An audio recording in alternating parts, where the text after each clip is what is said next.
bila-bila. Nangunguna na ito. Ito ba ito?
Good day mga ka-farmer. Nandito ngayon tayo sa Righteous Backyard. So itong ating mga alaga ngayon ay mga Jersey Giant Chicken breed, no. Ito yung galing ay from US. No, so yung mga linyada natin dito is which is April Rob line and then yung Rich Bone line. So ano maganda sa Jersey Giant? Malalaki sila. Yan, meat and egg sila, dual purpose breed. So, ang mga inahin nito, umiitlog ng 150 egg per year. Yung mga bigat nila, umaabot sila ng 5.9 kg. Oh. So, sa record ko, ang pinakamataas na naging weight nila is 5.5 no, sa akin. So, sa mga nagsho-show, siguro sila nakaabot na noon. Ako, hindi pa. So, yan na. So yung sinusumikap natin no sa pag-breed no na maabot natin yung standard no na 5.9 kg no. So hindi ko pa siya naabot no. Dati naabot ko siya pero ngayon hindi ko pa siya maabot uli. No? So siguro sa pagpapakain din yung ambience. Pero para sa akin mahalaga hindi sila bumababa no sa 4 kg. No, kasi nagkakarni tayo no pagka kailangan natin yung may handaan tayo no may mga okasyon so doon tayo nagkakatay ng kanilang lahi no tsaka pag nagsaselection tayo tinatagal natin yung sa tingin natin na hindi na maganda no sa paningin natin. Itong hawak ko is Jersey Giant Cockerel. So wala pa siyang 1 taon kaya cockerel pa yung tawag sa kanya. Kapag naka 1 taon na siya, pwede na siyang tawaging cock no, based on APA, American Poultry Association. So Jersey Giant, yan, may pakita ko sa inyo, dilaw yung ilalim ng kanilang paa, yellow sole. Oh, yan. So ganun yung kanilang ilalim ng paa. Yan. So sa pag-alaga ng Jersey Giant, make sure na may maluwag silang kahit paano na nalalakaran no? Para ma-exercise din sila. Siguro yun kung bakit dati nakapagpaabot tayo ng ganong kabigat is naka-confined lang sila no. Wala silang gagawin kung hindi kumain. Yun nga lang, hirap naman tayo sa production no? Sa egg nangyayari is kaunti lang yung nagiging production ng egg natin. At the same time yung fertility rate no. So yun yung napansin namin. Pero syempre yun yung standard ng APA which means marami na nakakabot nun at yun talaga yung pinakamaganda at pinaka the best no na weight para sa kanila. Yan. So kung sumobra naman doon is overweight naman tayo. No, yun yung mahirap. Okay, so ang mga Jersey Giant, dapat hawakan nyo lang mabuti din, no? Dahil pag nalaglag nyo sila, bari silang mabalian. Hindi sila kagaya ng ibang manok na kaya nila yung mga ganito katataas, no? Kaya tayo yan, pag binababa, ganun lang, no? Yung ano natin. So mga ganito, kaya naman nilang talunin pagka sila ay bata pa, no? Magagaan pa sila eh. So ito, isa sa mga quality cockerel natin, no? Ganito na siya kalaki, pero tingnan niyo yung palong niya. Yan. Pero may ano siya ha, may sakit lang siya. Yan. So pinalalakas natin yung resistensya nila, no? Para dapat nainitan sila sa umaga. No. Yan. Yung mga inahin natin, no, may mga kulay blue tayo, no, black. So yung splash white natin nawala dahil mini-maintain natin na ipinapares natin is black to blue. Kung magpapares ulit tayo ng blue to blue, makapagpalabas naman tayo ng splash white. Okay. So may mga alaga din kaming mga bibe. Yan. Madami din. So pwede nyo kasi silang pagsamahin din ng mga bibe. As long na wala tayong imbornal o kanal sa paligid. Kasi magkakasakit yung iba nating mga hayop lalo. So kaya malinis yung mga bibi namin dito. Wala silang ano mga pusali. No. So ayun, pag nauuhaw sila, inom lang sila ng tubig. Mabubuhay naman sila kahit wala silang swimming pool. No. Yung iba kasi nag-aano ng mga swimming pool. Pero better lang din kasi na meron silang pond, no, na ano. So sana no, pagdating ng time magkaroon tayo ng para sa kanila na may pond. So maganda kasi sa paningin, makikita natin na lumalangoy sila, no, sa pond. Nakakatuwa kasi yun talaga yung playground nila eh. So for the meantime, dahil wala naman tayong ganon, so ganyan lang muna sila. So sa pag-alaga ng Jersey Giant natin, no, be careful lang talaga, no, yung di maiwasan pwedeng mabalian talaga sila, no, due to heaviness nila kasi mabibigat talaga sila. Yan. Saka sa pagpili ng Jersey Giant, no, dapat big bone, parang sa mga kambing. Pagpili din ng kambing, big bone din. Pag big bone, mas kaya nila yung weight, no, ng bigat nila, mas kaya nila yung bigat nila ng katawan nila, no. Yan. So hawak natin sa Blue Jersey Giant. Yan. Sa pagpili ng blue, mas dark yung blue, better, no. Yan. So soon, pwede na natin itong i-breed, no. Iwalay natin sila, bibigyan ng mga kapares. Yeah. So ilalagay sa breeding pen, no. Okay. So dito mga ka-farmer, gumagamit din kami ng mga katawan ng saging. So kumbaga mga ibang alternative way, gaya nitong ginagawa namin. So meron kaming gilingan na ginagamit para ma-chop-chop namin yung katawan ng saging. So para ma-maintain nyo rin yung bigat nila o yung katawan nila, dapat may halo rin kayo na may mataas na crude protein, no? Gaya ng mga Madre de Agua at pati yung Elena kung tawagin ay sa iba ay itong ipil-ipil. So marami pang pwedeng ilahok dyan. And at the same time, mas marami tayong matitipid, no. So yan, kung mapansin nyo, no, meron na kaming nagiling dyan, no. Yan. So pwede nyo lahukan ng konting feeds, no. So yun naman ang ating goal, makatipid tayo sa pagbili ng commercial feeds. Yan. So para mas masuportahan natin ng gusto yung mga pangailangan ng ating mga alagang hayop. So syempre, kapag mas nakatipid tayo, mas maganda rin yung ating kitaan. So ayan, pwede nyo rin lakukan ng mga molasses, no, para mas magustuhan ng ating mga alagang hayop. Kahit ang mga kambing, no, ito na rin yung aming pinapakain, no, bukod sa may corn silage kami.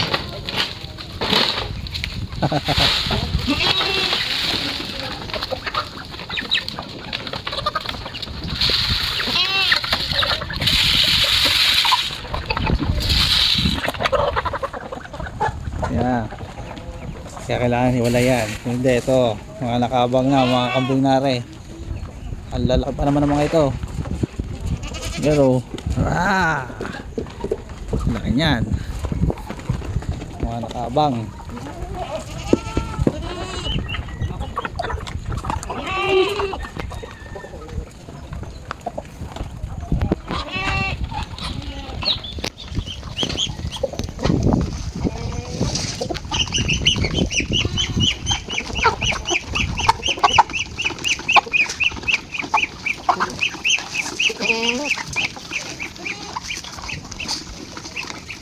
Sa iba. Nandun sa dulo.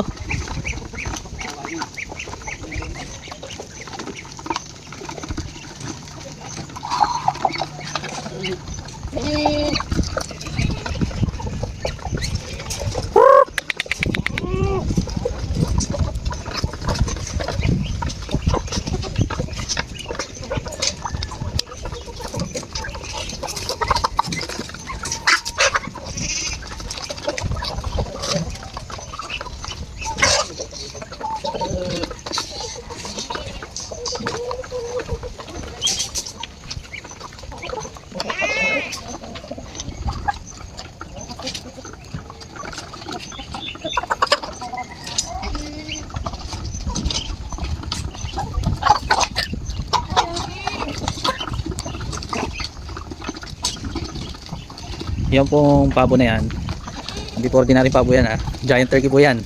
Kaya kung mapapansin nyo, pag nakasunggab talaga talsik talaga yung mga kasalubong.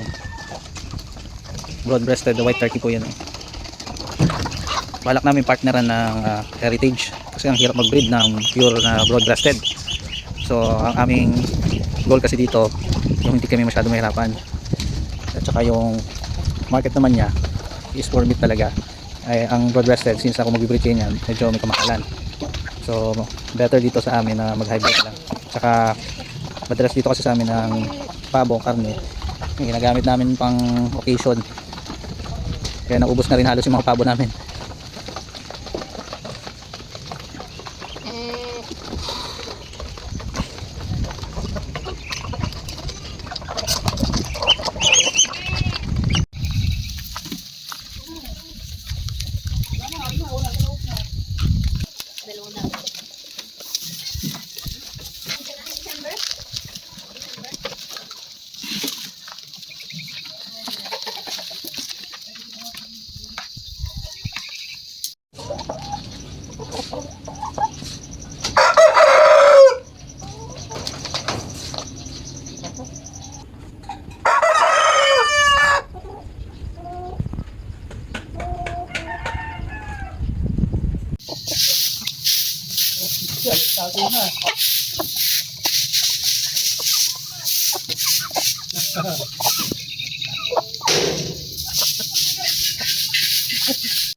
Yan ang mga first giants natin, no? Ay, nasaksak ka! Yung damo dyan na matigas, yung pinutang mas, ay, sakit yun, matigas yun.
Yung talikod mo? Yung brown ako video. Kaya si Lala. Parang akong ano dun sa...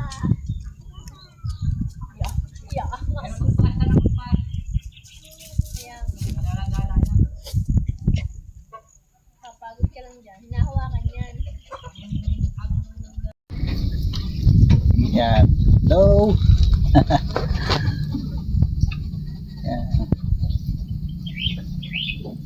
Oh, meat red. Si red nga pala. So ang pinagalingan nito, ang pinangalan nila yata ay red. So yung pangalan niya dito, bago na. Siya na si Red Bruno.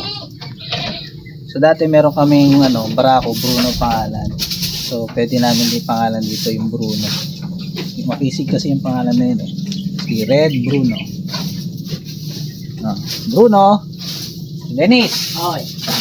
So pangalan nito si Bruno na lang din. Si Bruno na lang din. Si Bruno. Bruno. Oh. So yan. Nihingal siya kasi mainit dito ngayon. Maraming naglalanding ngayon na kambing. Kaya yung iba, di mo na namin pinapasok, nasa labas muna. Kaya muna silang kumain muna sa labas. Yung iba nandito sa gate. Ito, pakita ko sa inyo. Ayan sa gate naamoy niya eh. Naglalanding na yung kambing na yan. So, check nyo. Kulit niya, no? Hey! Lalandi na yung kambing na yan, eh. Bilisan ko yan. Yan. Yan na. Naglalandi na yan, eh.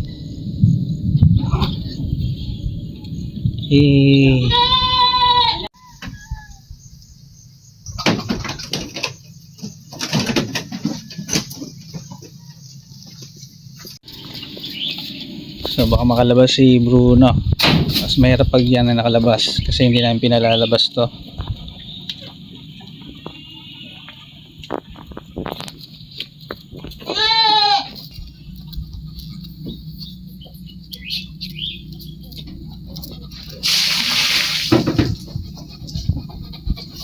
So ayan. Pansin niya wala pa siyang tag, no? So lagyan natin siya ng tag para may palatandaan na tayo sa kanya or record keeping din. Okay.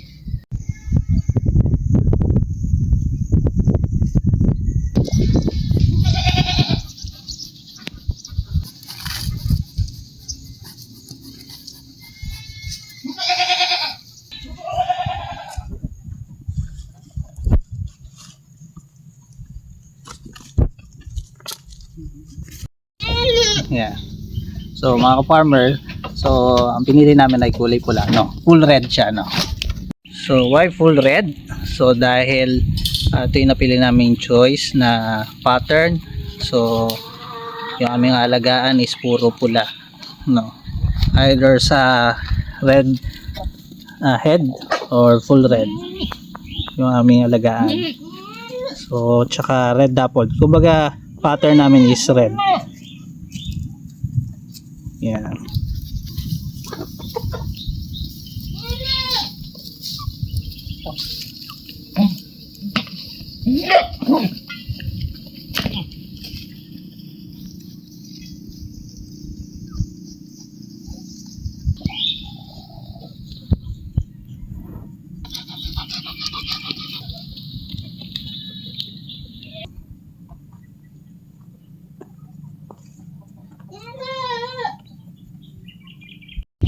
Yeah, so nito i-breed din natin to. Yan. Yung ating pulang ito. Versus sa pula nating Barako din. Syempre, pula sa pula. Mga pinipili natin big bone. Yan. Yan, big bone. Ah.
Ano pa yun eh, sasampa pa yun ng pangalawa.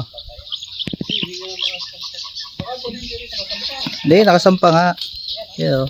Yun! Birada. Ang pangalawang dalay.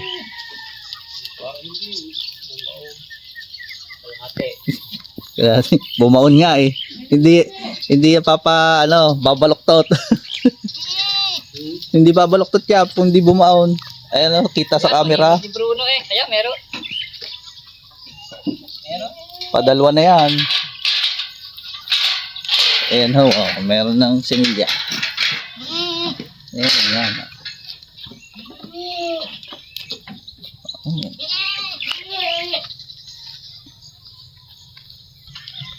Yan ang kagandahan sa may sariling barako. Pag may naglandi, madaling mapapakastaan.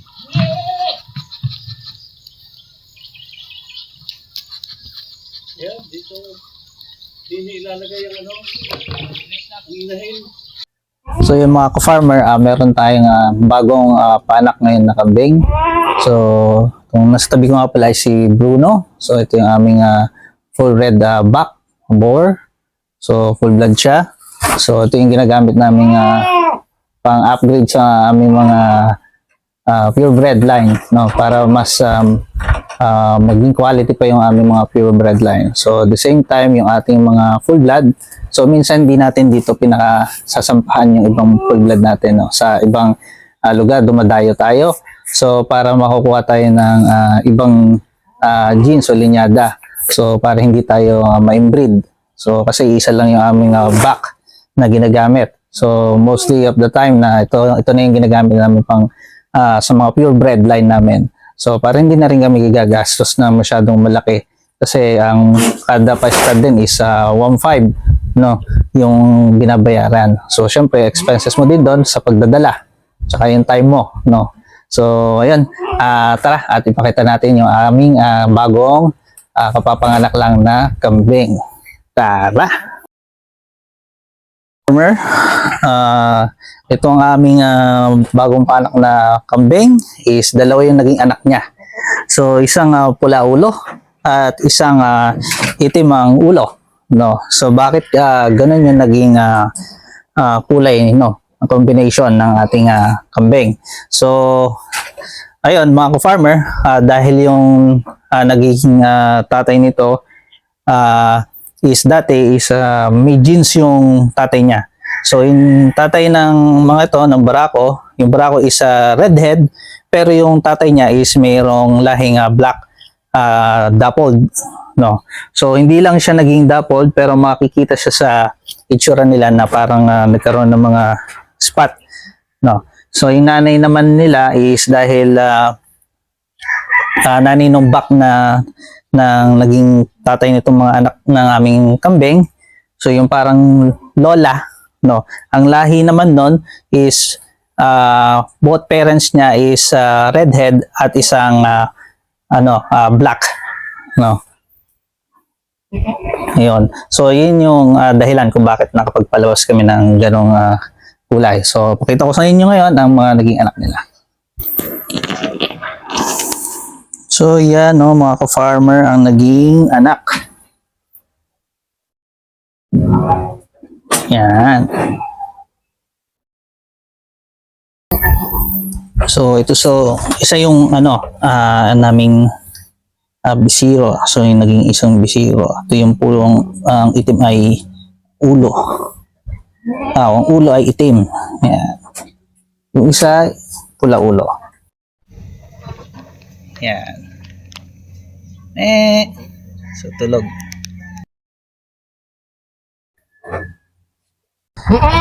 So ito mga ka-farmer yung ating bisiro na isa. So ito ay babae. So babae yung ating blackhead. So yun, may kung mapapansin nyo, meron siyang lahing dappled, no. So yung spot niya. Pero malaga sa atin yung size, no.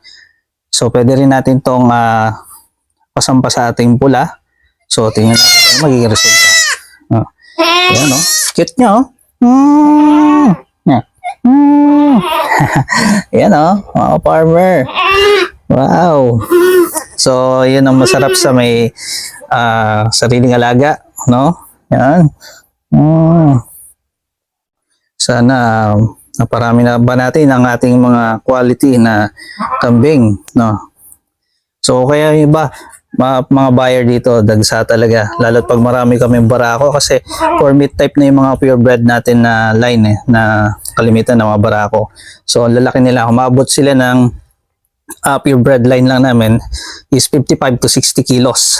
No, yung iba, nagamit nila pa ring barako pang upgrade sa kanilang mga native, kasi pag mga masyadong maliit, hindi nila kakayanin yung full blood, mahirapan din silang panganak.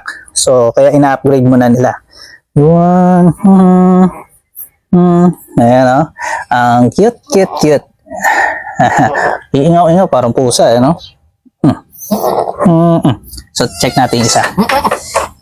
Okay, mga farmer, ito naman yung ating pulang ulo.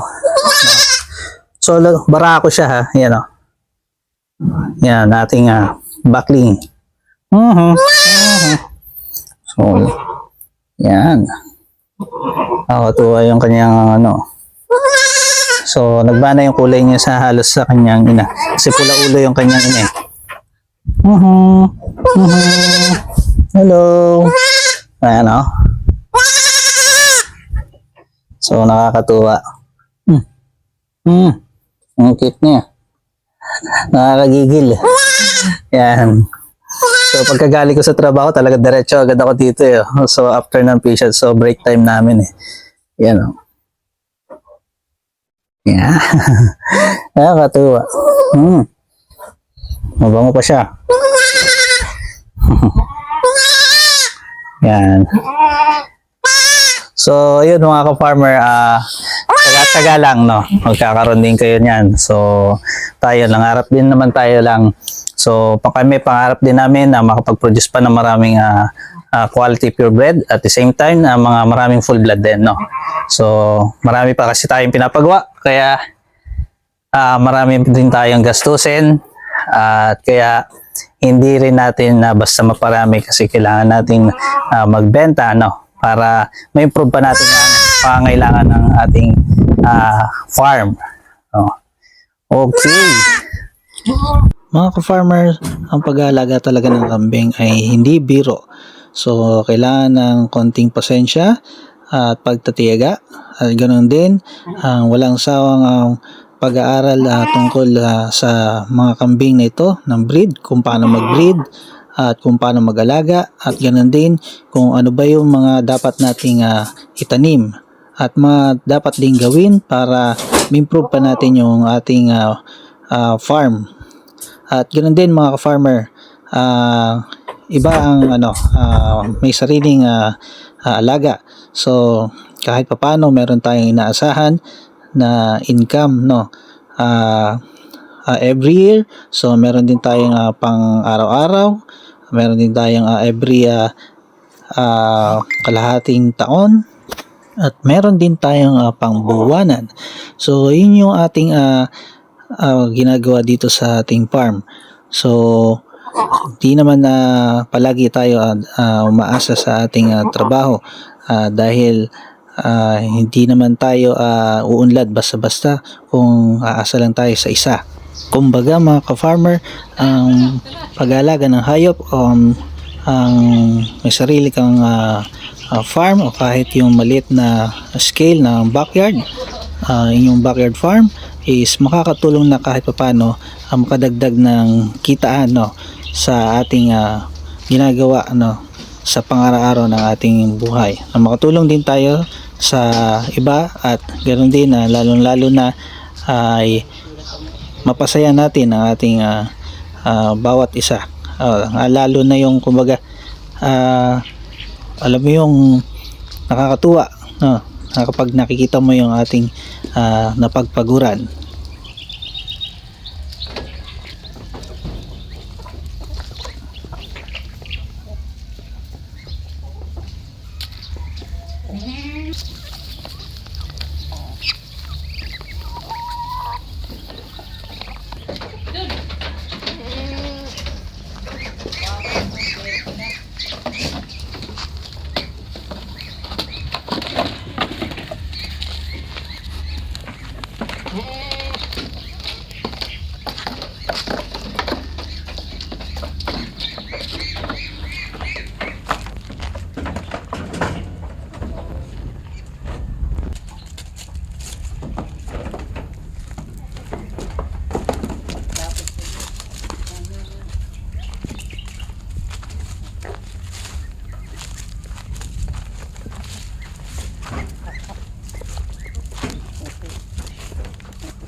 Lalapit.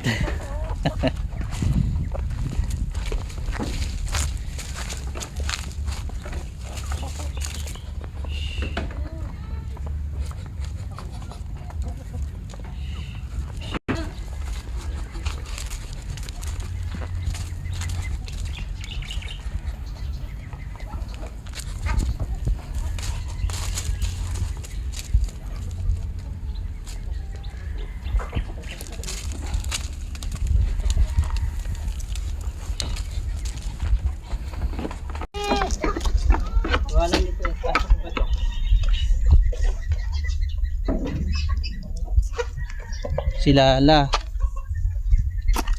Pasok nyo na si Lala. Ito manggugulo. Ito manggugulo. Magulo po yan.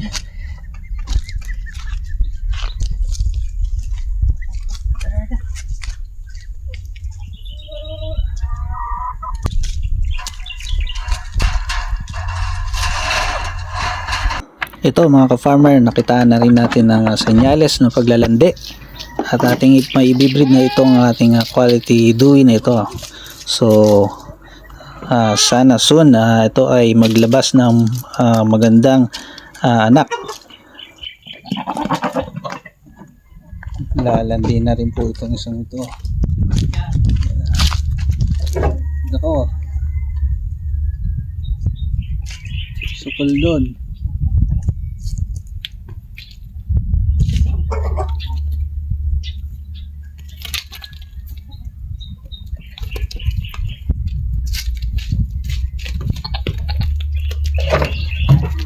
Yun, baon. Haha. First attempt.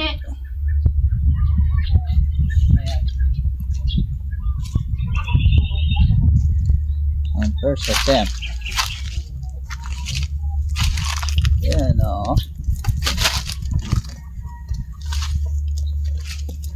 Basta, Oo. Dali, ano, kasi media na. Yan. Pula sa pula.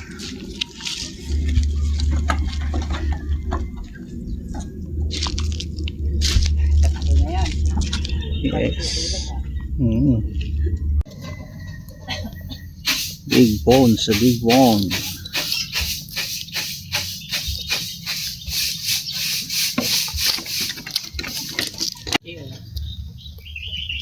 Okay. Oh, second attempt. Second attempt. Grabe. Aba. Ay, meron na uli eh. Aba. Nadali na yan. Ayan. Hindi pala second attempt. Patatlo na. Magpapatatlo na rin. Hindi ko na videoan yun ah. Libog ni Bruno ah.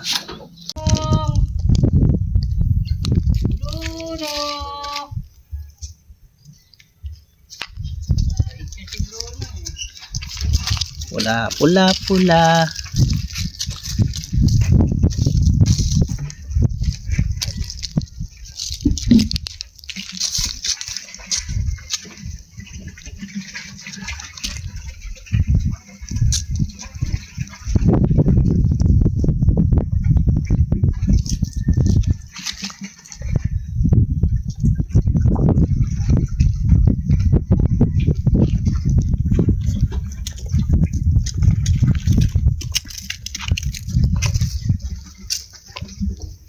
Yun yung pagkakaiba, no? So meron kami dito ang light red lang tsaka yung dark red. Okay mga ka-farmer, so hanggang doon muna lang tayo. Ito nga pala ang Righteous Backyard. Hello Bruno. Okay. Pwede na, pwede.